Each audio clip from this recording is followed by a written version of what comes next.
Espíritu musical, que delicadamente transparente, que sale de la tierra y flota y sube, sin fijarse aún, como el ensayo de una melodía. Espíritu musical de la tierra que aún sueña, sueño, anhelo de la tierra pronta a abrir sus párpados verdes.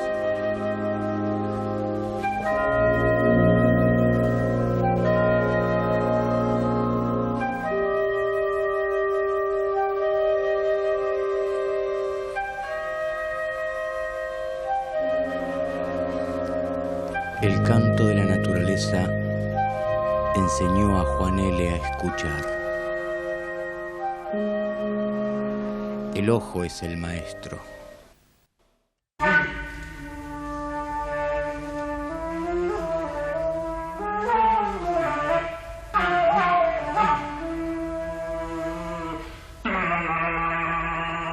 El oído es el que aprende.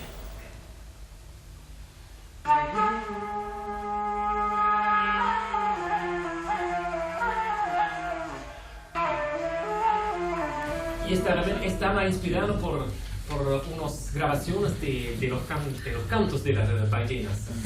En el tiempo, en 69, escuchó una cinta del canto que grabaron en el mar de las ballenas y quedó muy fascinado.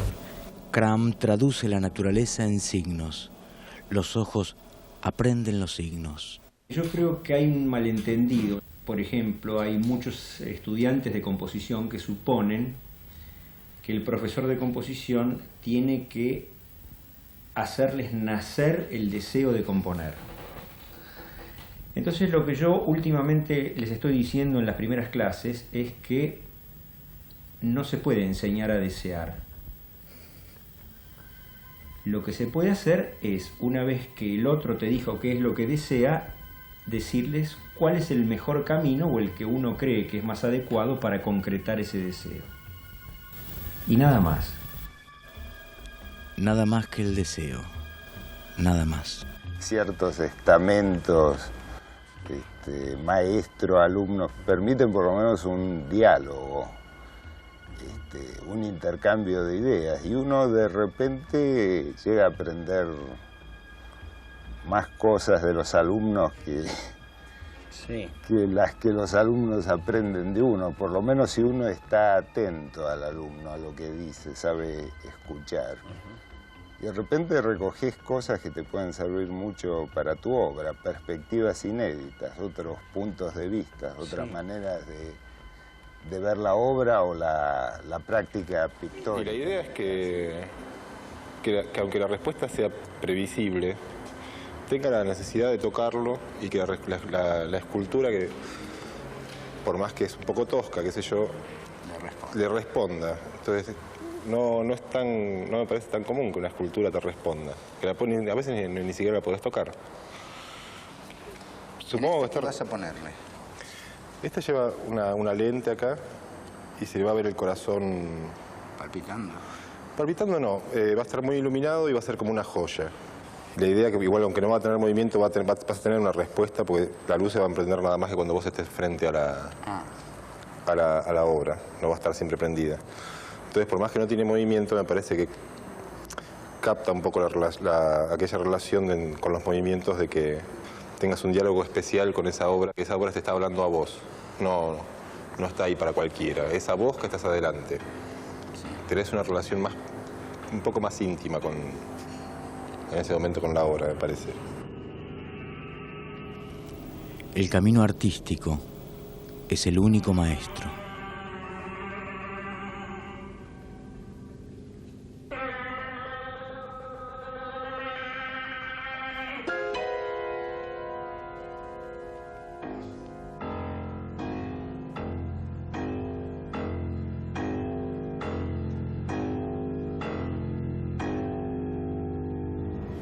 Hay guías que iluminan el camino.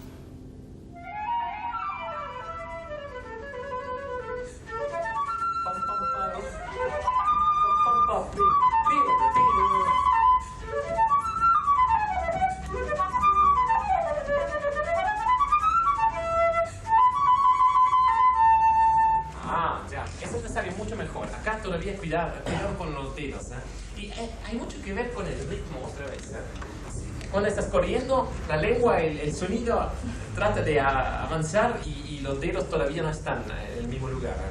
Trabajando bien todos juntos. Siempre los dedos y todo es acá. Es una unidad. Una última cosa. Un encuentro.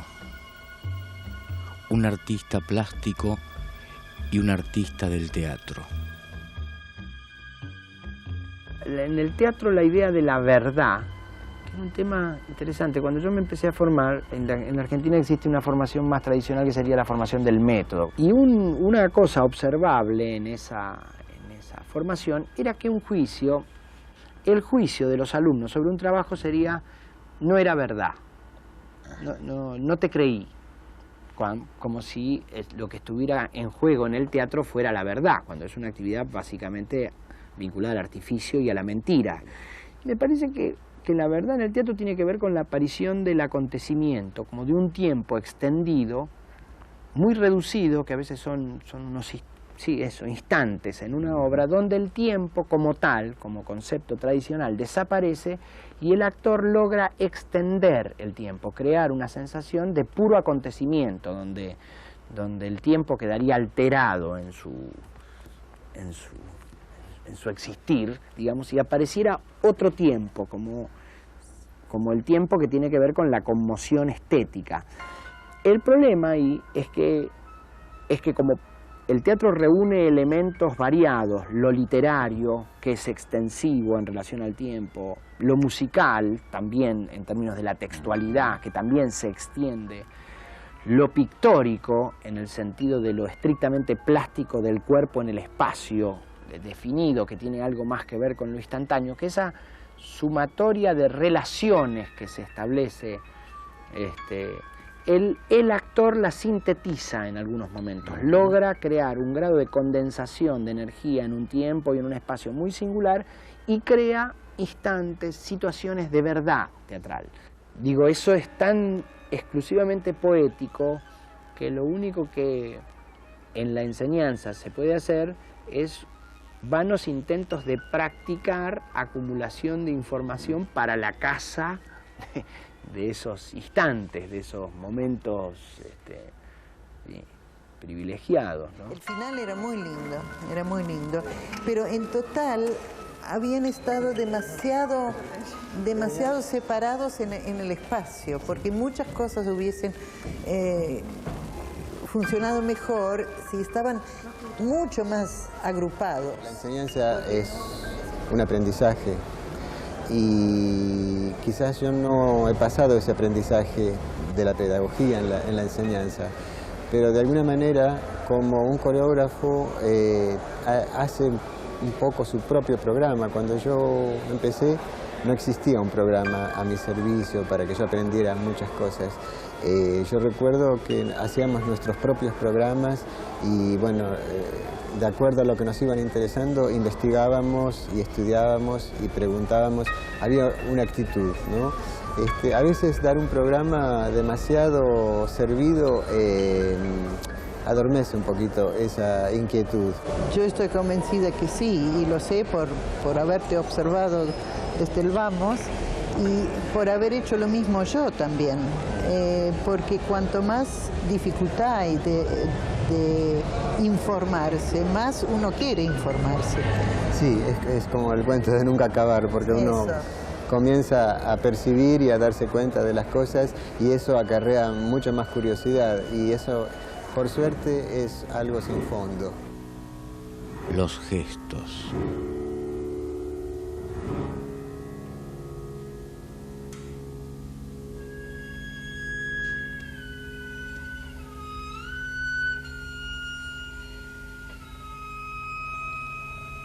La máscara.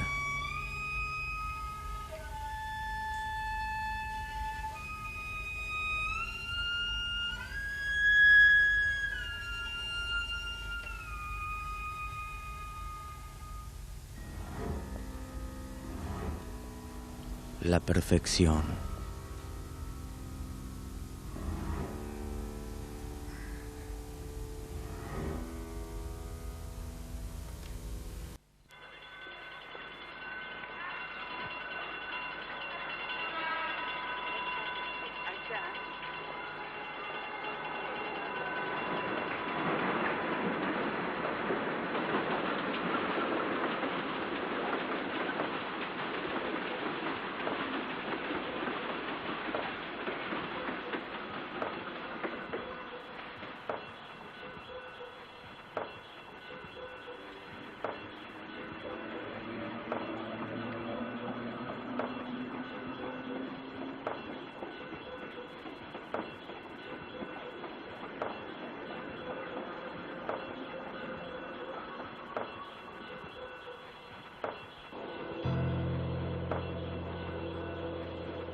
Hay maestros que enseñan y maestros que dejan aprender.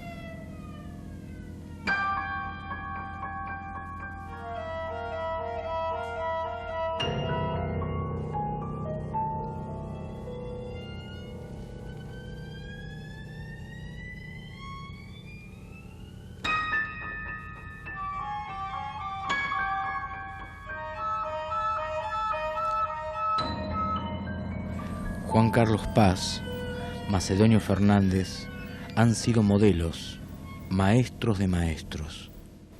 Nuestra cultura los ha resguardado en un incómodo silencio, pero el final del siglo parece empezar a escucharlos. La fuerza de la ilusión. Hay una frase de Macedonio que a mí se me pareció que condensaba toda esta noción, ¿no? Dice Macedonio en una carta a Borges: emancipémonos de los imposibles, de todo lo que buscamos y creemos a veces que no hay, y peor aún que no puede haber, ¿no? Esta idea de aspirar a lo que todavía no es, ¿no es cierto? Entonces, por otro lado, me parece que esta idea de crear un universo alternativo sin tener en cuenta los criterios de la realpolitik,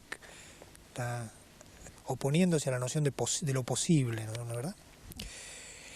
Debe ser mirado en un sentido, primero, porque no es la nostalgia de un paraíso perdido, como suele suceder, digamos, cuando Macedonio de hecho critica lo dado, ¿no? Critica la sociedad tal cual es, ciertos criterios presentes en lo que él llama la civilización.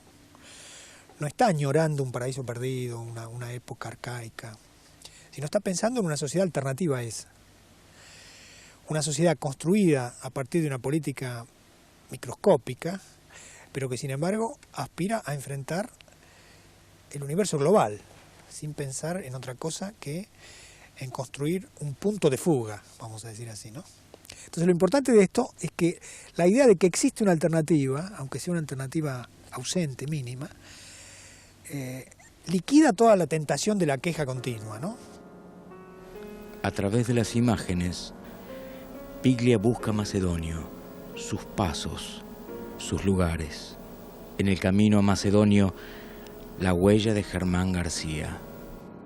Una enseñanza, me parece que la de Macedonio se parece a la de Joyce, quizás, o a la de Borges mismo, en tanto la relación a la obra subordina al resto de cualquier cosa humana, al punto tal de que Macedonio Fernández hasta deja su propia profesión de abogado, juez, lo que sé, vaga por pensiones, más allá de la cuestión personal por lo que hizo esto. Me parece que da este ejemplo, digamos, una enseñanza de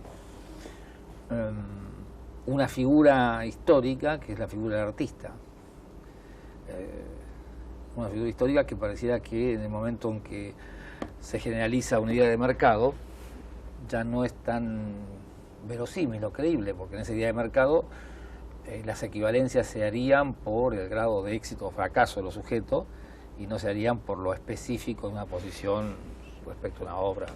Me parece que toda la humorística, todo el amor por el absurdo, toda la reflexión sobre el lenguaje que permanentemente lo ponía, voy a citar el título de tu libro, como la escritura en objeto, creo que eso le provocaba una gran angustia. Creo que incluso hay una carta, no sé si al hijo o a Gómez de la Serna, que dice algo así como quisiera ser finalmente leído, ¿no? Y me parece que es el drama de cualquier escritura, es el drama del escritor. Eso siempre me atrajo, ¿no?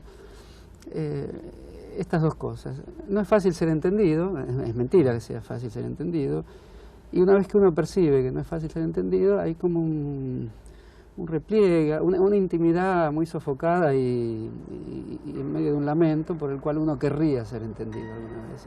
Me sentía atraído por ese problema. Un maestro de alturas, de tensiones, del rigor. Paz. Yo me había acercado a él realmente diciéndole maestro con toda admiración y reverencia, y el gesto de él de como si yo lo hubiera insultado tomando distancia y diciéndome más maestro será usted, me marcó creo que para toda la vida.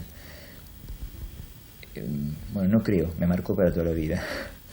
Ahora, él no tuvo suerte como maestro. Eso es un hecho curioso, pero fue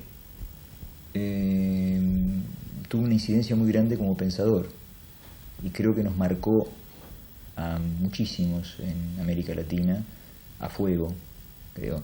Incluso en cuanto a la comunicación de una de las cosas más difíciles de comunicar, que es el sentido ridículo, que es una de las bases esenciales, creo, en la disciplina artística, sea cual sea. ¿Cuándo uno aprende y qué es lo que uno aprende? Uno realmente no sabe qué aprende y de quién aprende. Por ejemplo, yo creo que aprendí, bueno, lo que decía Schumann, de que aprendió más contrapunto con Jean Paul que con su profesor de contrapunto. O sea, yo creo que aprendí mucho de Juan Carlos Paz sin haber sido su alumno, por ejemplo, sin haber sido su alumno formal. Aprendí mucho de su actitud como impulsor, como provocador, como ironista, como, en fin, aprendí mucha música. No es que aprendí yo a ser irónico a través de su ironía. Los caminos son muy extraños, ¿no? Otros caminos.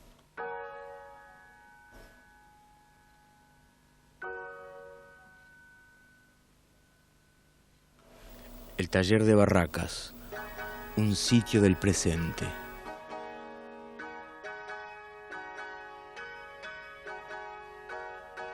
A mí me da la sensación de que hay que hacerle sentir a la gente que va a tener que sobreponerse a 400 patadas en contra. Y no es un medio muy,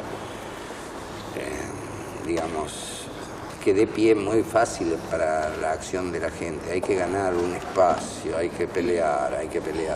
Y entonces uno tiene que agarrar y ponerse en la cabeza, estas cosas uno las hace porque las ama. Y las ama con pasión y pone toda esa pasión y todo eso tratando de alguna manera hacer que lo que hace sea visto por otros. Pero si sale mal la primera vez, si no funcionó, si se frustraron las experiencias que hiciste en las primeras veces, no quiere decir que tengas que ceder. A mí esas cosas que son moralistas, hacerle sentir que no hay que aspirar a una cosa a corto plazo. No, eso está bien. Me parece que está bien, porque al fin de cuentas la experiencia yo creo que ha demostrado que realmente hay una cantidad de gente que uno valora después de muchísimos años en que no lo valoró nadie, ¿no? Sí podés decirle que sí es experiencia de lo que vos has visto. Hay una cantidad de años. Sí, pero también podés contarle todas tus dudas y las que conservás. y toda la sensación de que uno no está todavía debatiéndose entre una pila de circunstancias bastante difíciles, se las podés comentar al otro como si, que tal vez a lo mejor no le sirven para nada, pero a lo mejor les pueden servir. Uno no tiene con esto que estar enseñándole, sino que lo usa al otro, lo tiene como lo que tiene que ser, es decir, como un amigo, una persona próxima. Sí, no, yo lo que es experiencia me parece más leal transmitirlo como información, más que como consejo o enseñanza. Sí, yo las únicas cosas, a veces a uno le salen, sin embargo, esas cosas de no aspires parece un tango eso a un éxito inmediato en la primera cosa que muestres o esas cosas así. Y ya sé que todo el mundo aspira al éxito inmediato en la primera cosa que muestra, pero no tiene ninguna importancia, ¿no? Uno la tiene que decir. No sé, no, yo no soy, creo que soy menos moralista que vos. No, yo soy terrible. Entonces uno entra también en el lenguaje de un compositor. Además trabajamos con él y ahí discutimos con él de su pensamiento, de la escritura.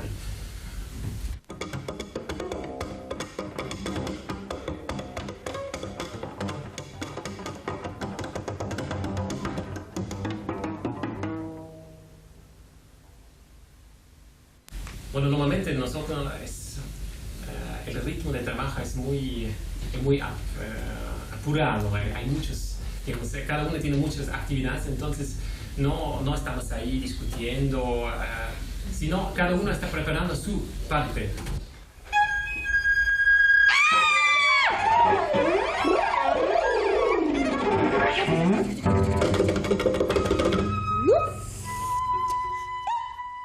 Yo personalmente siempre aconsejo, para el primer ensayo hay que estar súper bien preparado. Cada uno con su parte, porque ya empiezo el conjunto y después pues ya al inicio escuchar al otro y hacer un trabajo junto, buscar las sonoridades juntos.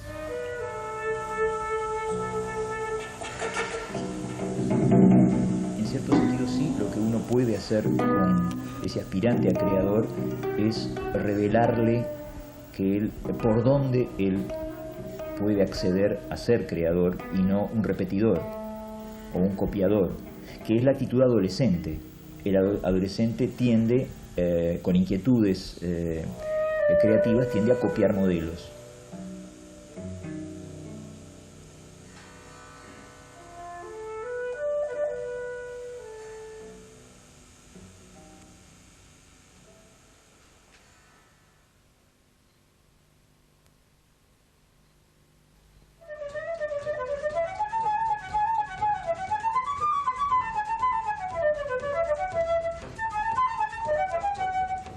Es usar el objeto en su sentido y tratara de que el uso de ese objeto me pusiera expresivamente en un tono o en una modalidad posible de ser convertida en un personaje. Cuando uno está estudiando eso. Otro de los temas, por lo menos que a mí me preocupa mucho en la situación de la enseñanza, bueno, también sacándole ese título, sería que uno tiene que decir cosas muy importantes, ¿no? Con la cosa de la enseñanza. No, simplemente quizás se trate de hacer consciente a otra persona de ciertas particularidades del lenguaje que maneja uno. Claro. ¿No? De ese lenguaje específico que es el teatro, la pintura. Sí, y de las posibilidades que esa persona tiene contenidas, o sea, ampliar la gama de respuestas sería ante estímulos dados en el caso de la actuación, ¿no? Sí, lo que pasa es que después la actuación, los actores son como los enanos, quiero decir, son o no son, o como digamos, es una cosa cromosomática casi, diríamos. En cualquier arte yo creo que sucede lo mismo, ¿no? La sensación es que claro, que como las técnicas no generan lenguaje, porque el lenguaje son las personas, siempre la sensación de la idea de la enseñanza está por detrás del trabajo artístico. Quiero decir que cualquier escuela, por ejemplo, formativa de actuación, está detrás de los acontecimientos de vanguardia de la actuación. Quiero decir, porque piensa en ellos, no los producen. Puede reflexionar a partir de la observación. Cualquier... En toda la historia del teatro, la existencia de reflexiones acerca de los lenguajes o de las modalidades de actuación deviene de la observación de grandes actores. Yo la vez, qué sé yo, aprendí muchísimo de Piglia ya de antes de haber leído sus libros, inclusive de lo que es el arte del relato. Yo muchas veces documentales anteriores se los he mostrado en borrador a él, a ver qué feedback me podía dar. Un cineasta busca un narrador. Macedonio los encuentra. Otra cosa que para mí fue interesantísima en el debate de la composición de la película es cierto debate que teníamos, ¿no? Porque yo tenía en principio una idea de la importancia de lo que se dice y de la necesidad de que la importancia depende de la cantidad de tiempo en el que las cosas suceden en una película. Y me parece que, para decirlo de una manera irónica, digamos, que yo también aprendí en ese sentido, trabajando algunas cosas sobre lo que supone el corte y el montaje, ¿no?, en un documental. Lo que quiere decir concentrar en ciertos momentos todo eso que ha sido filmado durante por ahí un día entero y que de pronto de lo que queda es microscópico. El arte requiere ceder. Y el alumno posiblemente tiene que ser tal vez un poco menos egoísta o no tener preconceptos, sino entregarse primero. Y mucho después puede tener un juicio sobre lo que está aprendiendo. Sí, ¿Qué pensás vos? Yo también siento que para permitir realmente absorber un aprendizaje hay que ponerse como transparente, ¿no? Hay que dejar un poco el yo de lado, porque realmente es mucho más gratificante la percepción que uno tiene de las enseñanzas, ¿no? El hecho quizá esencial de la posibilidad de éxito o no del docente de composición creo que estriba en su posibilidad de establecer un tipo de relación con el alumno o el aspirante alumno que le permita empujarlo a que se tire al agua. Es un tipo de imagen posible, pero es decir, el alumno tiene que nadar, pero el profesor no le tiene que decir cómo tiene que nadar. Yo creo que es como incitarlo a que arriesgue. Yo siempre hablo del riesgo, ¿no? Exactamente. Si no hay riesgo, no hay música, no hay nada, no hay vida, ¿no? El deseo.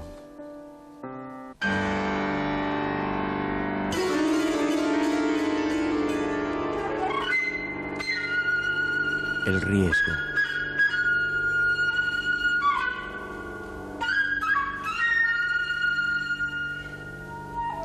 Nadar.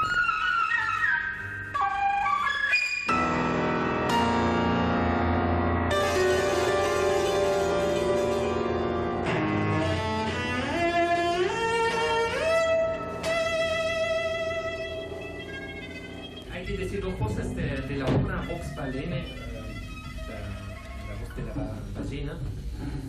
Bueno, mañana va a ser amplificado porque tiene también una especie de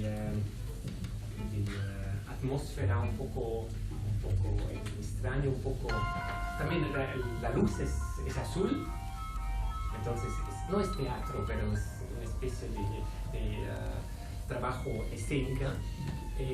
Los tres tienen máscaras. Es para alejar un poco los personajes, los músicos de la realidad. Entonces tiene que ser un poco real. Que no el personaje del intérprete es importante, sino realmente la música.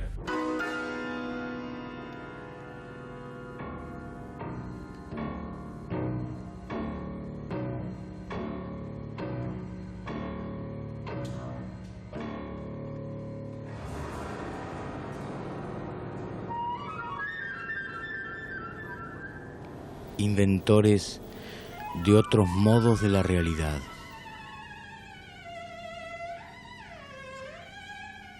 Como decía antes, Macedonio tiende a poner en la vida personal los elementos de la sociedad a la que aspira.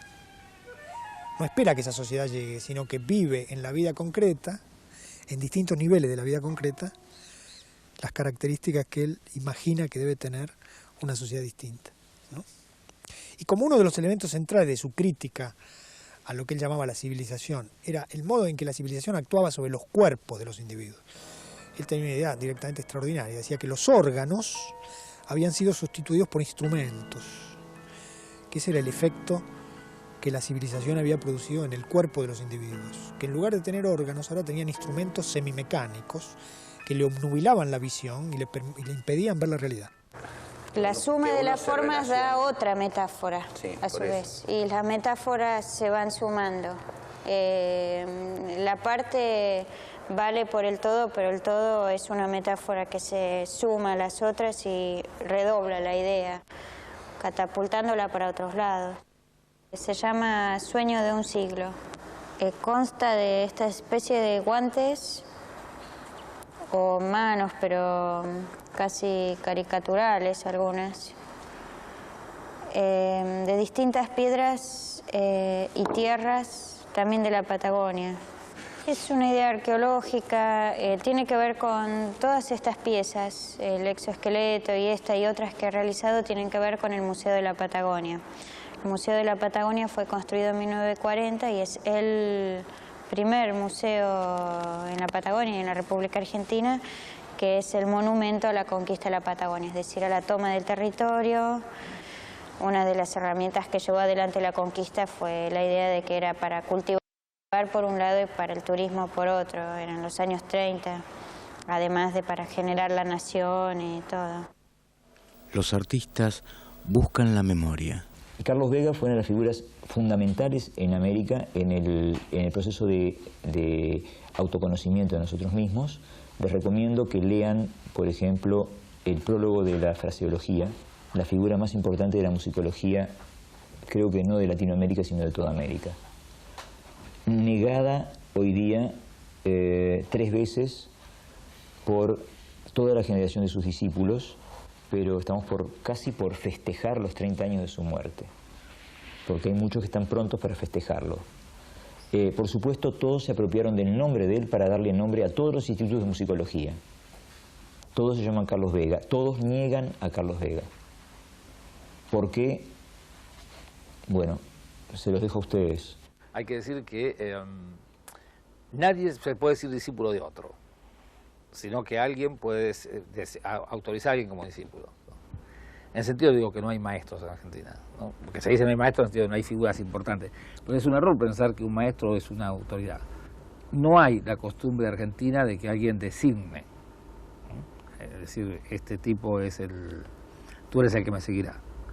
No hay maestros en ese sentido, no hay me parece no hay un deseo de producir ese tipo de efectos. Por el mecanismo, digamos, en que está estructurado todo el sistema de transmisión de conocimientos en la sociedad en que estamos, el joven tiende a suponer que tiene que esperarlo todo de alguien que le va a revelar la verdad. Claro. Y de ahí el concepto de maestro y todo eso. Yo sigo tentado de citar a Juan Carlos Paz en la frasecita que él paladeaba cada vez que alguien le decía maestro, que era el famoso "más maestro será usted".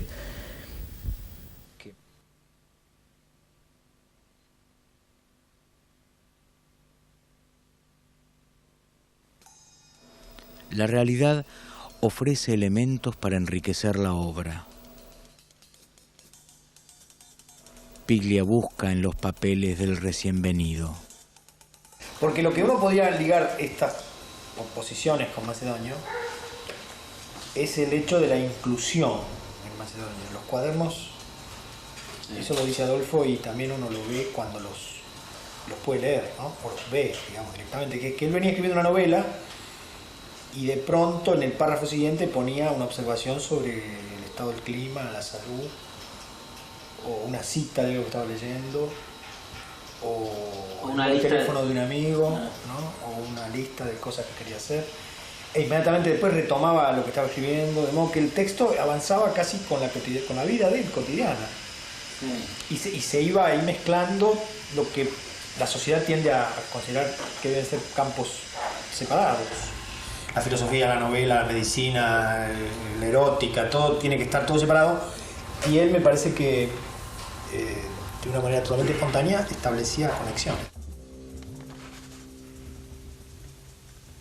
Otra vez, el canto de la naturaleza, buscando unir lo que la civilización separa.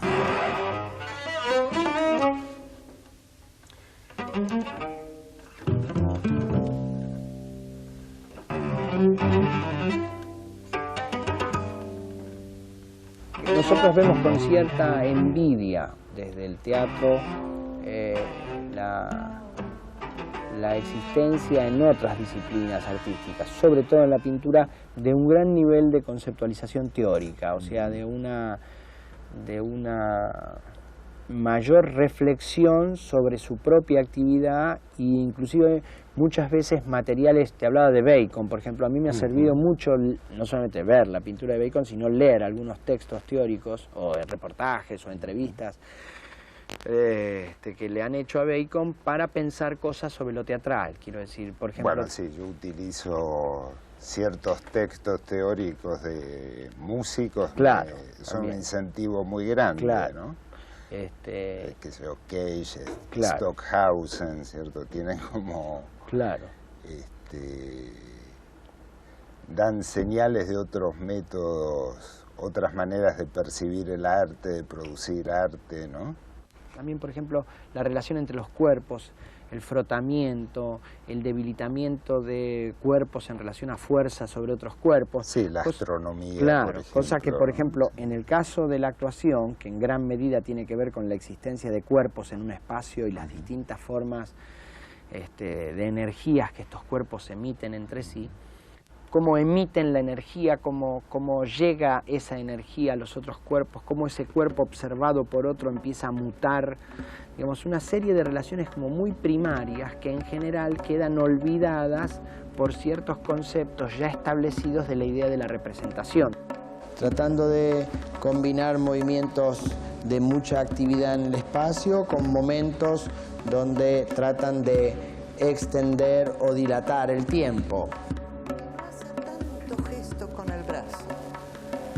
Ustedes tienen un cuerpo que es entrenado para hacer mucho gesto corporal, no solamente los brazos explican lo que quieren decir. Sean un poco más ahorrativos con sus brazos y tengan también la idea de que a veces es muy lindo no usar los dos brazos a la vez. Ahora establecemos vínculo. Formas de vínculos pasionales con el objeto. Debería tener un exceso expresivo. Cuando me refiero a exceso no me refiero necesariamente o únicamente a la idea de la tensión, para crear verosimilitud de que alguien tenga vínculo de índole pasional, emocional con el objeto.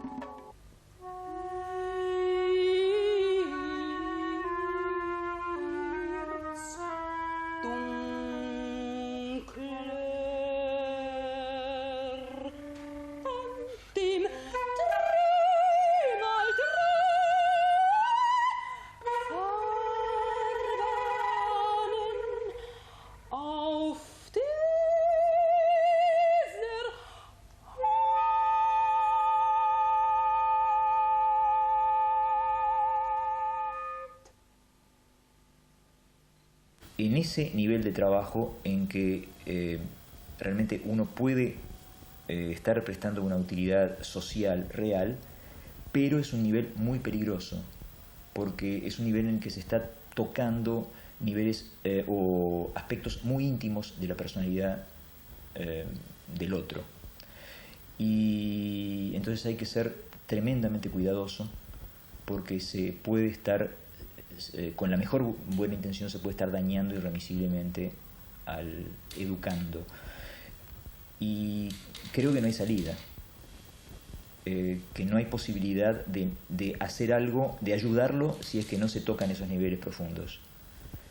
Pero al mismo tiempo se tiene que tener la plena conciencia de que se está manejando un material terriblemente delicado. De hecho, uno conoce muchos docentes de composición que han sido expertos en castrar alumnos y cuya secuela o la secuela de cuyo trabajo ha sido una infinita cantidad de castrados, en muchos casos para siempre. Ahora, por otra parte, aquellos que se destacan en el terreno creativo, evidentemente se han autoformado. No, a mí quizás lo que me sorprendió más, y fue casi al llegar solo aquí, ¿no?, fue ver que en el fondo no estaban como profesores típicos de una academia de arte, sino que en general todos estabas discutiendo con todos de alguna forma. Esto me encantó. Tú, por ejemplo, me acuerdo que estabas de repente discutiendo con Pablo, con Benedit, dando tu opinión, es decir, que ellos puedan dar la suya, pero en ningún momento anulan el papel individual de cada persona. Esto lo encontré bastante bueno, que en otros lugares no pasa, por ejemplo. Es decir, hay una especie de demasiado respeto a la figura del artista conocido o reconocido, por decirlo de alguna forma, ¿no? Y creo que aquí se da bastante la discusión, mejor o peor, más intensa, menos intensa, pero se da una discusión. Es decir, hay una acción y reacción, ¿no? Las discusiones acá en este taller siempre tienen que ver con las metodologías de trabajo, que en algunos casos difieren. Por ejemplo, entre un tutor como Pablo y yo hay diferendos muy grandes en la metodología de trabajo. O sea que eso es lo más, para mí, divertido del taller. Yo he de parecer muy impermeable para algunos mecanismos, es decir, discuto ciertos mecanismos, pero porque difieren de tal manera que a mí me resulta asombroso que alguien, por ejemplo, pueda organizar algo que ya ha hecho. Yo pienso que cuando lo empieza a hacer, lo tiene organizado en la cabeza. Y entonces la discusión es, ¿pero cómo puede ser? ¿Cómo lo pensaste inicialmente? Y ella me dice, lo estoy pensando mientras lo está haciendo. Y a mí me parece casi un delirio. Y bueno, pero eso yo comprendo. Tampoco puedo agarrar y ser tan tarado de creer que el único mecanismo posible es el mío. Comprendo perfectamente. No, para mí eso es parte de la discusión de acá, del trabajo sobre la identidad y sobre qué es hacer arte. O sea, ¿qué es hacer arte? Entonces, bueno, sobre esa discusión, básicamente, ¿qué es la memoria? ¿Cómo funciona la memoria? ¿Cómo funciona la intención? ¿Cuál es la mejor forma para representar algo? Cada uno tiene mecanismos diferentes de aprendizaje, y que el docente es simplemente un auxiliar en el proceso de aprendizaje. El alumno tiene que tomarlo como tal, tiene que encararlo como tal, tiene que entenderlo como tal y recibir lo que diga el docente como un simple auxiliar de ese aprendizaje falible. ¿Qué es lo que muchas veces no ocurre? El alumno está suponiendo que el docente le está revelando la verdad divina. Y resulta muy difícil convencerlo de que el que está haciendo de docente no tiene la verdad divina ni ninguna otra verdad.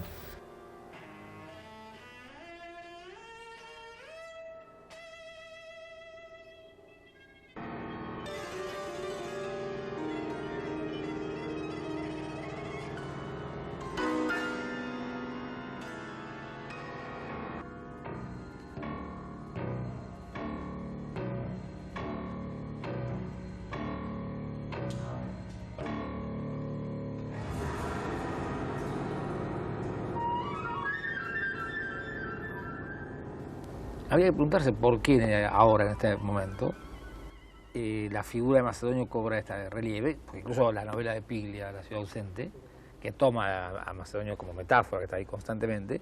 Entonces, Macedonio de pronto encarna, me parece, este fondo de cierta soledad también de la cultura argentina respecto a la cultura española o respecto a la cultura latinoamericana también. No es la figura de alguien que triunfó, Macedonio.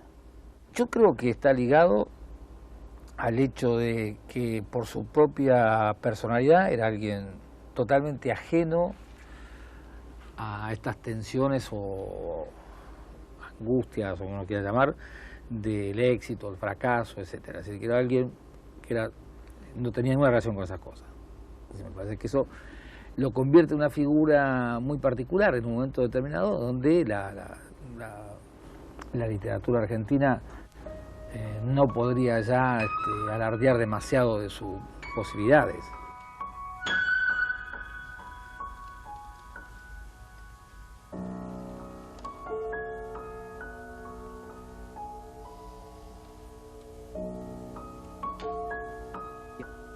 En la enseñanza sería algo así como despertar esa latencia, esa potencialidad que hay en todos.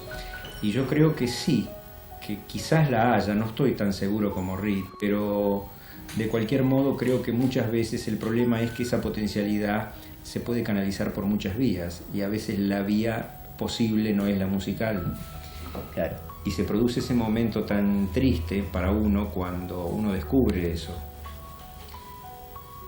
que es un momento muy difícil de la enseñanza, muy difícil.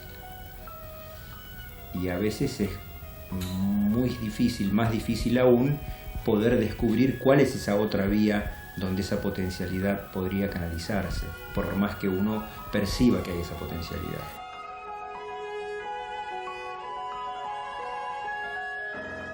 Es muy difícil mantener el deseo.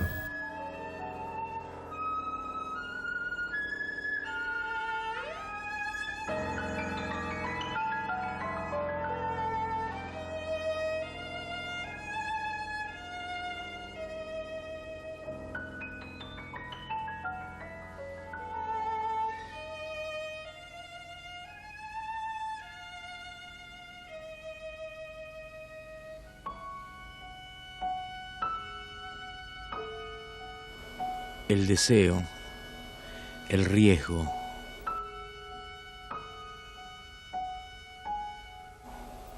la búsqueda del oro.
Hacer la paga gana un espacio en la cultura.